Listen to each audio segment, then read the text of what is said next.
Hello, everybody. Welcome or welcome back to my channel. It is your favorite dimpled hot mess here. I hope you guys are all doing amazing today. Today's book that I will be reviewing is Partners in Crime by Alicia Ray. I hope I'm saying her name right. And there will be spoilers ahead. So if you haven't read the book, I sincerely recommend that you go to your local library and check it out. And if you like my content or any of the other books that I've reviewed on this channel, please feel free to like, subscribe, or leave a comment down below. I would sincerely appreciate it. Other than that, let's get into it. All right. So basically, we're talking about exes and a whole thing about. Okay, so I get very excited about this book because it brings out a lot of smiles in me. If you guys could see me, I'm smiling just thinking about this book because it was a book that I didn't expect to find, but it was just calling my name in the library. Like I saw this beautiful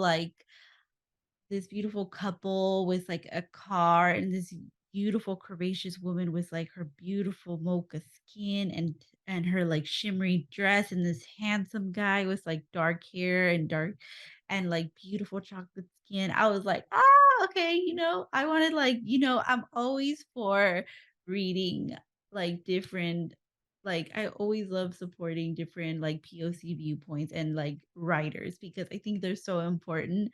So that's why I'm just like trying not to smile because this book like brought out a lot of feels in me and I really enjoyed it. So let's get into it. So our main characters are Mira Patel, and I'm sorry if I'm butchering, but Mira is our FMC, and then we have Naveen, who is also her ex. But they kind of got pushed together with life circumstances. Basically, the premise is that, you know, Mira's aunt passed away and she left her will in the hands of Naveen's like uncle or something, but he couldn't be there because he was a lawyer, but he's a retired lawyer, so Naveen takes over. So basically, like Auntie's kind of setting them up from beyond the grave, or so we thought. No, or so we thought. And they end up getting kidnapped together because Mita's father is a shady character and he has like a lot of dues in gambling stuff.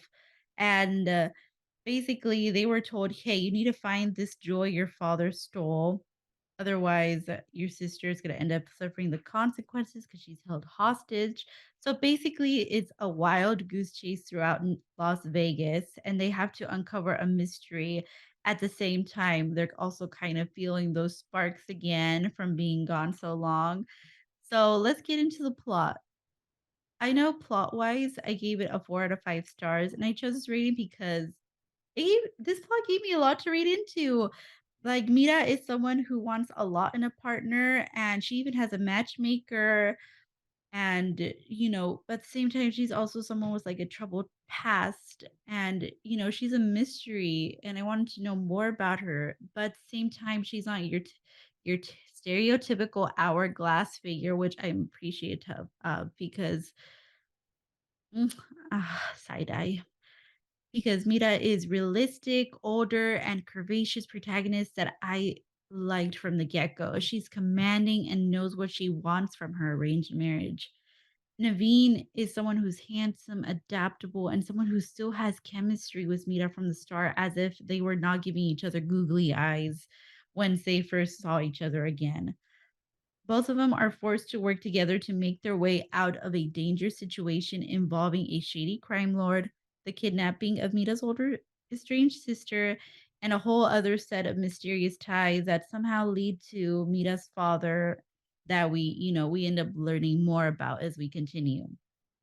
I also just wanted to share that this is not usually the genre I read about, thriller, mystery, but usually romance is my huge department. So that's why I'm like thriller, mystery, and romance is like the main themes or genres of this book.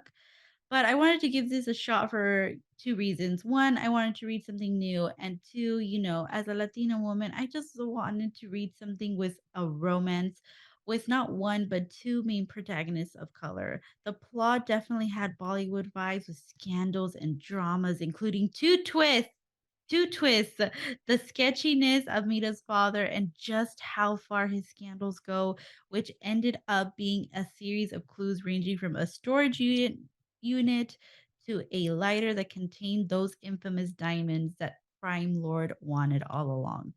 I personally thought this was a really clever way to engage the audience by letting us know that sometimes the things that are a mystery or what we want are in plain sight. This, in turn, ties into the concept of escape rooms that Naveen enjoys so much. It becomes a common theme of searching and finding clues, whether it be mysterious diamonds that are worth a fortune, or in Mita's case, love that was right there all along, side to side next to Naveen. The second twist comes from two undead, and can I just admit, baddies who are villainesses in their own right, as I love women's rights and I love women's wrongs. The two baddies that I'm talking about are Mita's undead aunt that supported her and was literally the only person in Mita's family that she was truly trying to grieve. And the second baddie is Mita's own mother, who she was raised to think that, she was dead all along. But at last, she was running her own crime time in life, just minding her business. I didn't see any of these two twists coming up, but at last I enjoyed them because it made sense on how everything would tie up together in the end with Mira and like her family of secrets. I also thought the intimate scenes could have been longer. I loved the communication with them and how they each consented and kind of checked in with each other, what the other wanted. And oof, when he was like ready to spank her and she was just like harder, I was like, yes, about time. Let's go. Plus, I will always appreciate big titty love, especially if in a FMC and male characters absolutely loving it. Like, I don't know about you, but I love me the big titty attention. I don't care. I don't care. Okay. I know everybody, and I mean 80% of the world is obsessed with the booty pump, which is real, but I'm working on mine right now too because it's popular. But guys, come on, like give me I love me big titty representation in female leads that and they don't come, plus the fact that they both now have this shared sense of drive, respect, and ultimately love built over time of the story going everywhere in Las Vegas, from backroom gambling to escaping corrupt cops. That being said, let's talk about Mita and Naveen as characters. With Mita, I appreciate a vulnerable baddie. She's a multi layered character who has faults such as lying to people she's afraid to get close to, such as Naveen, and even her best friend Christine. She also pushes people that she loves away from her. Her first real best friend was Emmy, a fellow thief and someone who was familiar with Mita's past and lifestyle. With Naveen, I'm not going to lie. I've ghosted someone, like her before, and at the time I couldn't understand why. Granted, it wasn't like a 6 months relationship or anything like that, but I could only imagine Naveen's heartbreak when he got dumped over a text, which is such a sucky thing to do as someone who's done it and also as someone who's been ghosted herself. Like, just be honest, guys.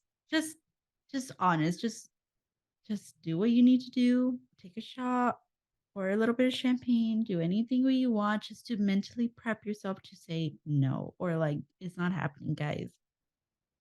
But everyone that Mita had loved has left her like, or somehow like used her for their own gain. Her father for her gambling, her gambling skills, a distant aunt, an older sister who left her in the midst of still living with her father. So I can understand where she comes from. I'm not saying what she did to Naveen or Emmy was in any way correct, but I can say I understand. That being said, she has some badass moments herself. Well, first, she is unapologetic. She is curvy without apologies. There. She is curvy without apologies. And the fact that she still wore a scandalous waitress uniform proudly, I stand. I stand. Another example is the backroom gambling where she won her money. Also, the fact that she trained herself how to prepare certain situations like a gun and being the opposite of a damsel in distress. In fact, Mira was the one who was helping Naveen get through the kidnapping and managing through Vegas at first. Naveen himself is someone who surprised me a little bit more, though. I honestly thought he was going to be the man behind Mira, but let's get into that. Oh, Mr. Naveen. Let me just say this. He will have my heart for always being a supportive boo. When I say I want someone to match my energy, I want someone like Naveen who matches it. Might ask questions, granted, but is definitely sticking to my side. The fact that he called out Vegas's double standards of men having perfect bodies in their work environment, and I quote, Naveen chimed in and touched his perfectly lovely belly. Quote, rampant body shaming going on in this place, end quote. I stand. Call out those beauty standards, you king. Speaking of king, I absolutely love a sober king. Like, oh my goodness. I cannot emphasize how much I love a person who could be a sober person by choice. It's such a beautiful, respectable choice. And I feel like not many men can also be hot, kind, considerate, and sober without it having some sort of stigma. I will admit some of my best nights, quote unquote, those nights have been with sober men. Like, don't underestimate what they can do. I don't mind that men that drink once in a while, and I really don't do men that are potheads, but that's a whole separate story. That's just my thing. Do what you will. Everybody's different. But anyways, what I mean to say is that even though Naveen had a fairly regular, upbringing, he has his own dark past. He was a party animal who happened to become an alcoholic down to a point in despair, but he was able to recover from that.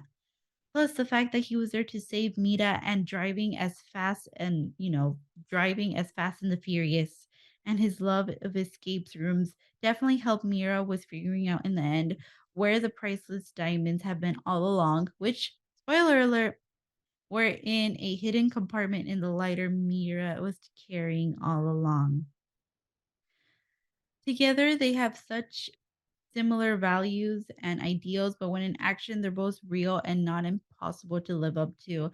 I think as someone who loves, I'm someone who loves the dark academia aesthetic of vampires, werewolves, and gargoyle badasses. I'm looking at you, Crave series. I loved reading this book because, for one, it has real adults who have nosy family problems, relatable, and curvaceous heroes that aren't symmetrically perfect and are just trying to live their life day by day. So, that being said, the ending I will get into a little bit, but I want to talk about some of the side characters. Come on. I know I usually talk about the thirst and the hotness, and it's always so fun, but sometimes side characters really do like have a purpose. And it was such a case here in this book that every person had, naturally felt like they had a purpose. Emmy and her hacking skills showed us like an inside scoop about how Mita is the way she is and how she's been for a while, leaving because she does not want to be left. Her uncle being part of the mysterious and wealthy that leads Mira Naveen down to the beautifully extravagant charity event. And I know that some books have side characters to, help development of plot go along. But in Partners in Crime, it felt natural to have as many side characters as we did because they each had something important to contribute to the overall themes of family, generational trauma, and acknowledging issues in a person's psyche. And once that acknowledgement happens, it's easier for our protagonists to start to move on in a positive manner in their life, for the most part. I know that Sehal and Aunt Rhea were the main ones I could say were characters that I wish I had seen more of, including the mother of Sehal and Mira because she was undead this entire time. But as a reader, I didn't understand why we couldn't at least get a snippet of her from Mira's past. Also, what is Sehal up to now? I get that Mira wants a normal life, so maybe that's why Sehal and her don't really do much together outside of a huge short moments. But girl, if Sejal was all about that life, why couldn't she have escaped on her own? I know that she was essential to the plot, but I also thought that the twist was that maybe Sahachal was I'm sorry if I'm butchering these names. I don't know how to say them. You know, but I also thought that the twist was that maybe Sehal was the crime lord all along, or that she escaped a while back and the kidnappers just faked a damsel in distress voice to get the diamonds. I mean, that's what I would have wanted to see. But alas, part of generational trauma is acknowledging not only the misdoings of family, but also acknowledging that some mysteries may never be solved and learning to be okay with that silence and distance from some family members who are living in their own world, that their issues are nothing for people to take on if they don't need to.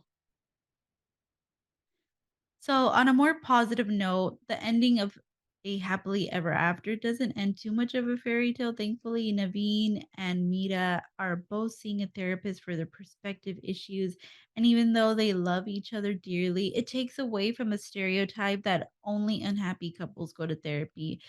As someone who comes from a community of color, mental health is not always prioritized. So the fact that it was in this book is so important to me. I absolutely loved the way that Naveen proposed. I'm not dropping any hints to my current boo. I mean, I know he's listening, but but I love having playful and mind stimulating games. Like, I'm not sure about an escape room, but I love playing games and especially games where I could be challenged and it's fun as hell. And there's a whole man there waiting for me to give me a ring if I want. Like, come on, like, mwah, chef's kiss. Alrighty, that was my take and hot mess book review on Partners in Crime by Alicia Ray. If you enjoyed this video, please feel free to leave a comment down below, like and subscribe, and please feel free to check out my other book videos. And if you have any other book recommendations, please feel free to send them my way towards my Gmail listed in the description or in my bio, or feel free to leave a comment down below. Otherwise, have an amazing rest of your week and stay classy.